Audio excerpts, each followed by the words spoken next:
പെണ്ണ് കിട്ടാത്ത ആളുകൾ കുഴങ്ങുന്നു. എല്ലാവരും ഒരു സ്വാമി പ്രസംഗിക്കുള്ള ഞാൻ കേട്ടു, ഒരു ക്രിസ്തീയ അച്ഛൻ പള്ളിയിലച്ഛൻ പ്രസംഗിക്കുന്നു ഞാൻ കേട്ടു. എന്ത് സ്വാമി എന്തിരിക്കും പറയുന്നുണ്ട്, പെണ്ണ് കിട്ടാനില്ല. എന്നാൽ പെണ്ണുങ്ങളെ എണ്ണം കേരളത്തിൽ 1000 ആണുങ്ങൾക്ക് 1083 പെണ്ണുങ്ങളുണ്ട് കേരളത്തിൽ. പെണ്ണുങ്ങളെ എണ്ണം കൂടുതലാണ്, പക്ഷേ ആണുങ്ങൾക്ക് പെണ്ണ് കിട്ടാനില്ല. ഇത് അച്ഛൻ പ്രസംഗിക്കണം ഞാൻ കേട്ടു, സ്വാമി പ്രസംഗം കേട്ടു, നമ്മൾ മാത്രമല്ല. അപ്പോൾ എല്ലാ സമുദായത്തിലും പ്രശ്നം തന്നെ. എന്താ പ്രശ്നം? പെണ്ണ് കിട്ടാനില്ല. ചിന്തിക്ക്, എന്തേ പെണ്ണ് കിട്ടാത്തത്? ഒരു സാധനത്തിന് അതിനെ നിശ്ചയിച്ചതിന് അതിനെ ഉപകരിച്ചാലല്ലേ അവിടെ ദീനുണ്ടാവുള്ളൂ. പെണ്ണിനെ ഉള്ളത്തിൽ എന്തിനാ പഠിച്ചത്? പെണ്ണിനെ പഠിച്ചത് എന്തിനാ? പെണ്ണിനെ പെണ്ണിനെ പഠിച്ചത് പെണ്ണിനെ പഠിച്ചത് ആണിനെണ്ണയാകുക.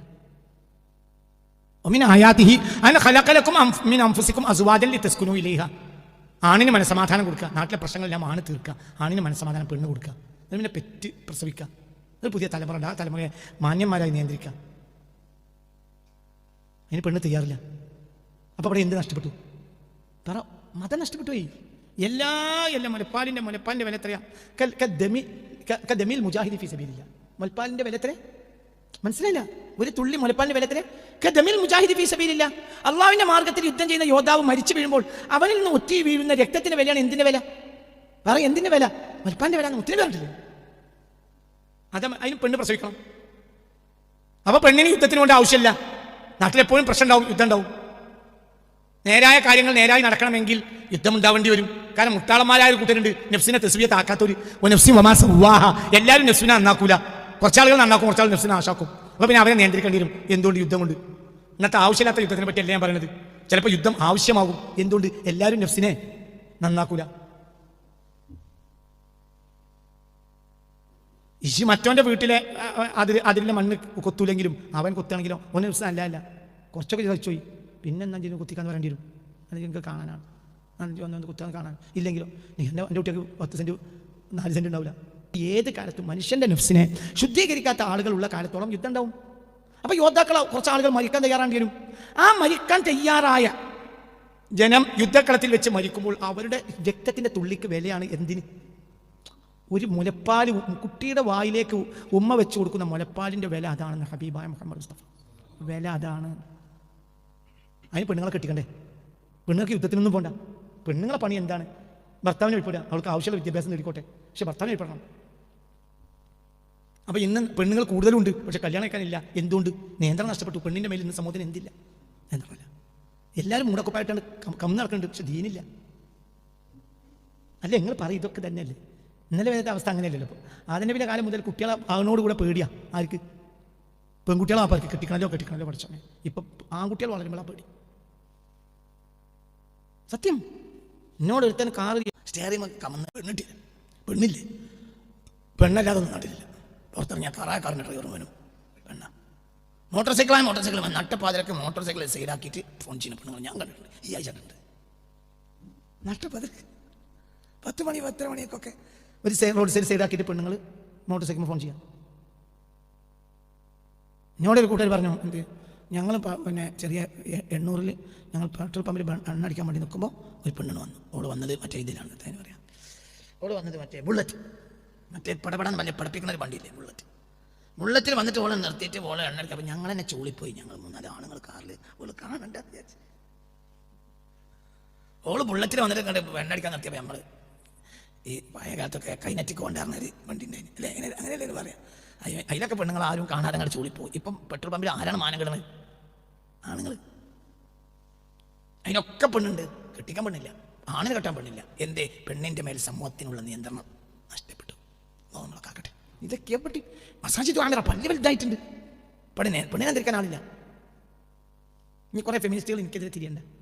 ഞാൻ നാട്ടിലൊരു അവസ്ഥ പറഞ്ഞാണ്. ഒരു നാച്ചുറൽ വളരുണ്ടല്ലോ ലോകത്തിന്, ഒരു നാച്ചുറൽ സിസ്റ്റം. എന്താണ് ആ സിസ്റ്റം? ആണ് അധികാരം ആണുങ്ങൾക്ക്. അവർ സ്നേഹത്തോടുകൂടി പെണ്ണിനോട് പെരുമാറണം. അതും പറഞ്ഞ ദീൻ അതും പറഞ്ഞിട്ടുണ്ട്. ആണിനോട് മനസ്സിലല്ലേ? ആ പെണ്ണിനോട്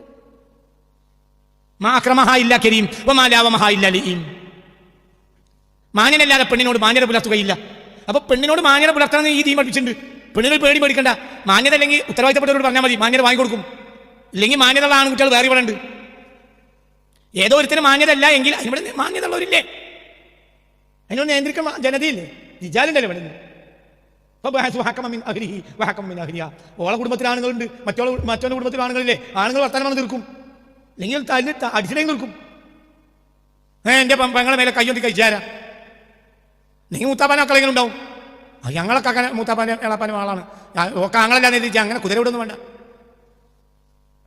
അങ്ങാടിയിൽ നിന്ന് ചാടിച്ചോണ്ടേതേ പ്രശ്നമുള്ളൂ. പടത്തിൽ നിന്ന് നിൽക്കാതെ കൊണ്ടുവയ്ക്കണമെങ്കിൽ ഇന്നും നാട്ടിൽ ആളുണ്ട്, ഉണ്ടോ അല്ലേ? പറയടോ, നാട്ടിൽ ആളുണ്ടോ അല്ലേ? അന്നത്തെക്കാളുണ്ട്, ഇന്ന് ആളെമ്പാടുണ്ട്. എന്നൊരു പെണ്ണിൻ്റെ വിഷയം ഉണ്ടാട്ടെ. അപ്പോൾ അവിടെ ആളിറങ്ങും. അപ്പം മാന്യത ഇല്ലെങ്കിൽ മാന്യത വാങ്ങിക്കൊടുക്കും. പക്ഷെ പെണ്ണ് തയ്യാറില്ല. പെണ്ണിനോട് മാന്യത പുലർത്തലാണ് ദീനെന്ന് ഹബീബാ നബി പറഞ്ഞു. മാന്യന്മാരല്ലാതെ പെണ്ണിനോട് മാന്യത പുലർത്തലാന്ന് പറഞ്ഞു. മാന്യന്മാരല്ലെങ്കിൽ മാന്യത വാങ്ങിക്കൊടുക്കാൻ ആളുണ്ട്, അല്ലെങ്കിൽ തലാങ്ക് വാങ്ങിക്കൊടുക്കാൻ ആളുണ്ട്. നിർത്തിയുമ്പോൾ നിർത്തിയിട്ട് തലാക്കണ വാങ്ങിക്കൊടുക്കും, അതിനും ആളുണ്ട്. നാട്ടിൽ അതിനൊക്കെ ആളെമ്പാടുണ്ട്. പക്ഷെ പെണ്ണ് തയ്യാറില്ല. എൻ്റെ പെണ്ണിൻ്റെ മേൽ സമൂഹത്തിന് നിയന്ത്രണം നഷ്ടപ്പെട്ടു. അപ്പോൾ അവിടെ പള്ളിയുണ്ട്, എന്തില്ല? പള്ളിയുണ്ട്, എന്തില്ല? ദീനില്ല. പെണ്ണിന് മേൽ നിയന്ത്രണം ഉണ്ടായാൽ ദീനുണ്ടാവും. കുട്ടികളെ മേൽ നിയന്ത്രണം ഉണ്ട്. ഏത് നട്ടപ്പാതക്ക് കുട്ടികൾ പന്ത് കളിക്കാം, അല്ലെങ്കിൽ കളിക്കാം, അല്ലെങ്കിൽ കുതിര വിടുക. നിയന്ത്രിക്കാൻ ആളില്ല. ആണും പെണ്ണും കൂടെ നോക്കുക. ആണും പെണ്ണും പകല് നേരം അതിരാവിലെ സ്ഥിരം ഒരു കാഴ്ചയാണ് ഞാൻ പറയുന്നത്. സ്ഥിരം ഒരു കാഴ്ച. ശനിയുണ്ടോ ഞായറുണ്ടോ ഞങ്ങൾ കാണലുണ്ട്. ഞാനുണ്ട്, മൂസക്കുട്ടി സാക്ഷിയുണ്ട്, വേറെയുണ്ട്. റോഡ് സൈഡിൽ കാർ അങ്ങനെ നിർത്തിടും. ആണും പെണ്ണുങ്ങൾ, ഫാൻസിട്ട പെണ്ണുങ്ങൾ കാർ മച്ചാരി വർത്താനം പറയും. എന്തിനാ അവർ കാത്തിരിക്കണത്? ആ പീടിന്ന് പൊറാട്ട എന്നാണ്. ഓലെന്ത് തൊഴിലും കഴിഞ്ഞ് വന്നതല്ല. ഓല അവിടുത്തെ ഫാക്ടറിയിലെ തൊഴിലാളികളല്ല. ഒരു എവിടുന്ന് വന്നതാണ്? പറയും പെരയിൽ ഇറങ്ങി വന്നതാണ്. പുരയിൽ ഇറങ്ങി വന്നതാണ്. ഒരു കാത്തിക്ക കാർ സ്ഥിരം കാഴ്ച. കാരണം അങ്ങനെ ചായി. മുസ്ലിംകുട്ടി സത്യല്ലേ? സാക്ഷി സത്യല്ലേ? അങ്ങനെ സത്യല്ലേ ഞാൻ പറഞ്ഞു. പെണ്ണുങ്ങൾ അങ്ങനെ കാറും ചായിക്കും. കണ്ടിട്ടില്ലേ? ഇവിടെ തന്നെ എത്ര ആളപ്പത് കണ്ടു?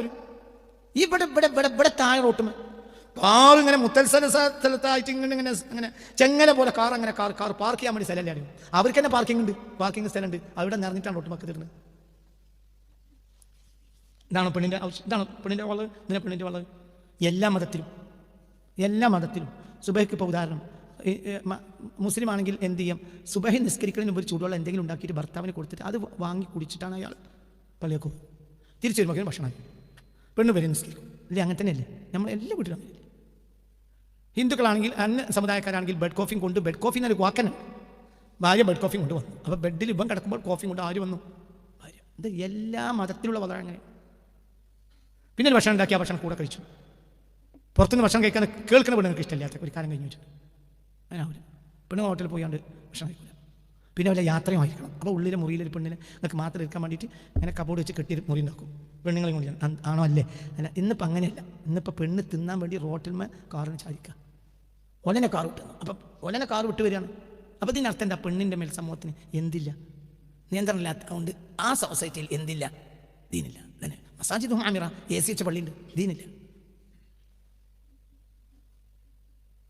സമൂഹത്തിൻ്റെ മേൽ അത് പെണ്ണായാലും കുട്ടിയായാലും തന്തയാണെങ്കിലും ഒക്കെ ഈ തന്ത ഒരു മാനങ്കേട് കാട്ടം നടക്കൂല. തന്തയാണ്. തന്തനെ നിയന്ത്രിക്കുന്ന ആളുണ്ടാവും. ആർക്കും നിയന്ത്രണം വിട്ടൊരു കളി പറ്റൂല. അപ്പം ഒരു ദീനാണ് നിയന്ത്രണം. അപ്പം ആ നിയന്ത്രണം നഷ്ടപ്പെട്ടു പോവുക. അഫ അമിന അഹ്ലുൽ ഖുറാ അയതിയഹും ബഅ്സുനാ ബയാതൻ വഹും നായിമൂൻ. അവ അമിന അഹ്ലുൽ ഖുറാ അയതിയഹും ബഅ്സുനാ വഹൻ വഹും യലഅബൂൻ. ഇപ്പം രണ്ടും ഉദാഹരണം പറയാം. അവിടെ ഖുർആൻ സത്യത്തിൽ സിസ്റ്റത്തിൽ തന്നെയല്ലേ സംസാരിക്കുന്നത്? അതായത് രാത്രി അവർ ഉറങ്ങിക്കിടക്കുന്ന നേരത്തെ ശിക്ഷ, പകൽ അവർ കളിക്കുന്ന നേരത്തെ ശിക്ഷ. മനുഷ്യന്മാർക്ക് രാത്രി ഉറങ്ങാൻ വേണ്ടി ഉണ്ടാക്കിയാണ്, പകൽ മനുഷ്യന്മാർ കളിക്കുകയും ചെയ്യുമല്ലോ. എന്നിട്ടും അവിടെ ശിക്ഷ. അപ്പോൾ വളരെ തന്നെയാണ്. പക്ഷെ എന്താ എവിടെ ഈ ശിക്ഷ വരുന്നത്? അതിന് മാത്രം ഉണ്ടാക്കിയതാണ് നിങ്ങൾ വിചാരിക്കേണ്ട. പിന്നില്ല. പകൽ ഉറങ്ങാണെങ്കിൽ ശിക്ഷ, രാത്രി കളിക്കുകയാണെങ്കിൽ ശിക്ഷ എന്നല്ല അവിടെ പറഞ്ഞത്. നിങ്ങൾ ഉറങ്ങിയിട്ട് അവിടെ തെർത്തിബിൽ തന്നെയാണ് മനുഷ്യനുള്ളത്. അഫ അമിൻ അങ്ങനെയല്ലേ മോനെ? അഫ അമിന ഏതാ സൂറത്ത് ആറാഫ് എടുത്ത ആയത്ത് നമ്പർ അഫ അമിന അഹ്ലുൽ ഖുറാ അയതിയഹും ബഅ്സുനാ ബയാതൻ വഹും നായിമൂൻ. അവർ ഉറങ്ങിക്കിടക്കുന്ന നേരത്തെ അഫ അമിന അഹ്ലുൽ ഖുറാ അയതിയഹും ബഅ്സുനാ ബയാതൻ വഹും നായിമൂൻ. അവിടെ അതെ 97-98. അഫ അമിന അഹ്ലുൽ ഖുറാ, ആ നാട്ടുവാസികൾ നിർഭയരാവുകയാണോ? അയതിയഹും ബഅ്സുനാ ബയാതൻ, രാത്രിയിൽ നമ്മുടെ ശിക്ഷ അവർക്ക് എത്തുന്ന കാര്യത്തിൽ വഹും നായിമൂൻ, അവർ ഉറങ്ങുന്ന നേരത്ത്. രാത്രി എന്തിനുണ്ടാക്കിയതാ? ഉറങ്ങാൻ. ആ നേരത്തെ ശിക്ഷ വരുന്നവർ നിർഭയമാവുന്നുണ്ടോ? രാത്രി ഉറങ്ങാന്നുള്ളത് തന്നെയല്ലേ രീതി, എന്നിട്ട് ശിക്ഷ വരും. അഫ അമിന അഹ്ലുൽ ഖുറാ, ആ നാട്ടുകാർ നിർഭയരാണോ? പകലിൽ അവർ കളിക്കുന്ന നേരത്ത്, പകൽ മനുഷ്യന്മാർ കളിക്കാലോ, രാത്രി മനുഷ്യൻ ഉറങ്ങുമല്ലോ. എന്തേ ഇവിടെ നിയന്ത്രണം വിട്ടു? രാത്രി മുഴുവനും ഉറങ്ങാനുള്ളതാണെന്ന് വിചാരിക്കണ്ട, പകൽ മുഴുവനും കളിക്കാനുള്ളതാണെന്ന് വിചാരിക്കണ്ട. നിയന്ത്രണം തെറ്റാം. പകലിൽ കളിച്ചെടുക്കാം, രാത്രി ഉറങ്ങനെ. ഇപ്പം അവിടുന്ന് വിട്ടു, തിരിഞ്ഞില്ല. ഇപ്പം നമ്മൾ വളരെ മാറ്റി. ഇപ്പം പകൽ എന്താണ്? ഉറങ്ങുക, രാത്രി എന്താണ്? കളിക്കുക. അപ്പം രീതി തന്നെ അള്ളാഹ് നശിച്ചവരെങ്കിൽ രീതി മാറി എത്ര ചെയ്തു? തിരിഞ്ഞിട്ടില്ല. 97 മോനെ, 97 ആറാഫ് 97.